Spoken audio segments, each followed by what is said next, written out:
Subalit tila hindi na nga mga idol matutuloy ang laban dahil itong si Basti Duterte nga mga idol ay may panibagong kasunduan na tila nangangahulugan nga mga idol na hindi siya sumasang-ayon sa gustong mangyari ni General Torre.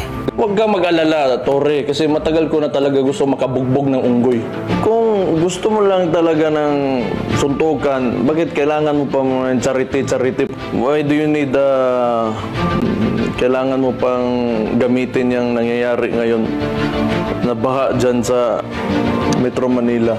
If you're really serious about this, kung gusto mo yung charity na yan and you've laid some conditions, then let me lay my own conditions. At sa mga pahayag na ito nga mga idol at kondisyon ni Basti Duterte ay marami nga mga idol ang nadismaya at hindi nagustuhan ang kanyang mga pahayag na ito, na kung saan nga mga idol di umano nga ay siya naman ang unang naghamon ng suntukan at niresponse lamang siya ni General Torre, na kung saan nga mga idol para kapigapakinabang ay charity boxing sana. Subalit ganito nga mga idol ang naging pahayag ni Basti Duterte. These are my conditions.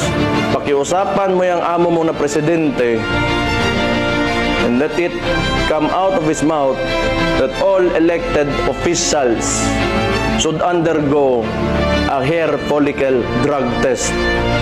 Papalagan ko yung charity mo na yan. Eh, wala problema. If it will answer the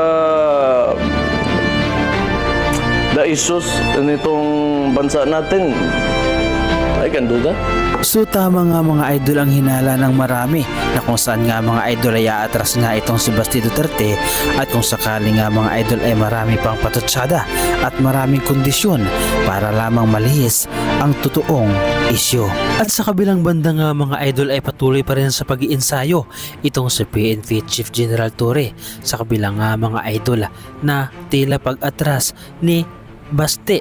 Dahil hindi pa man nga mga idol nagsisimula ang laban, ay umalis na nga mga idol ng bansa itong si Basti Duterte, na kung saan nga mga idol ay kasama pa ang kanyang pamilya at ang mga staff niya ay kasama rin. Marami nga mga idol ang nadismaya sa ginawa na ito ni Basti Duterte, na kung saan nga mga idol ay siya ang naghamon ng suntukan kay General Torre. Subalit tila nga mga idol siya pa ang tumakbo at umiwas, at sa hindi malamang dahilan nga mga idol ay pumunta pa ng ibang bansa. 2 araw bago ang boxing match, lumipad palabas ng bansa si Mayor Basti kasama ang kanyang pamilya at ang ilan sa kanyang mga staff. Ayon sa National Bureau of Investigation, bumiyahe patungong Singapore si Duterte kaninang alas 7 ng umaga, sakay ng Scoot Flight PR-369. At dahil nga mga idol sa ginawa na ito ni Basti Duterte, ay nagpapatunay lamang nga mga idol na siya ay umiiwas at hindi talaga siya lalaban kay General Torre. Subalit desidido naman nga mga idol si General Torre, at ngayon nga mga idol ay patuloy pa rin siya sa pag-iensayo. At kung sakali nga mga idol na hindi sumipot si Basti Duterte, ay ang lahat ng malilikom ay kanya pa rin ipamamahagi at itutulong sa mga nasalanta ng bagyo. Ano ang masasabi ninyo mga idol sa reaction video na ito? At ano ang masasabi ninyo sa mga pahayag ni Basti Duterte, na kung saan nga mga idol ay hindi niya tinanggap ang hamon ni General Torre?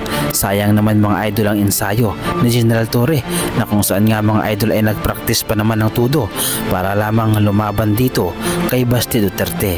Ano ang masasabi ninyo mga idol sa reaction video na ito? Ibahagi mo naman mga idol ang inyong reaksyon at opinyon sa ating comment section.